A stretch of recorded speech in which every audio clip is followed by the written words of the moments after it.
আসসালামু আলাইকুম। এটি পাকিস্তান আমলের একটি ১০০ টাকার নোট। যখন আমাদের বাংলাদেশ পূর্ব পাকিস্তান ছিল, সেই সময় প্রচলিত ছিল এই নোটটি। আ এখানে এই যে ১০০ টাকা লেখা আছে বাংলায়, আবার নিচে 100 রুপি লেখা আছে। মানে স্টেট ব্যাংক অফ পাকিস্তান ১০০ টাকা। বাংলা ভাষাটাও এখানে উল্লেখ করা আছে। এখানে মাঝখানে মোহাম্মদ আলী জিন্নাহর একটা ছবি আছে। নোটটার সাইজটা যথেষ্ট বড়।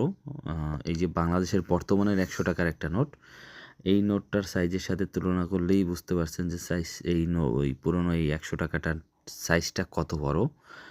মানে তখনকার একটা নোট ক্যারি করতো কীভাবে? আর একটা নোটে কত বিঘা জমি পাওয়া যেত একবার হিসাব করেন যে এই ১০০ টাকাটায় আপনি কী, কী কিনতে পারতেন? বা যার কাছে ছিল সে উম কী পরিমাণ ধনী? হ্যাঁ? যখন একটা টাকার অনেক মূল্য ছিল। বর্তমান ১০০ টাকা দিয়ে অনেকে ঠিকমতো বাজারও করতে পারে না। যাই হোক, ধন্যবাদ সবাইকে।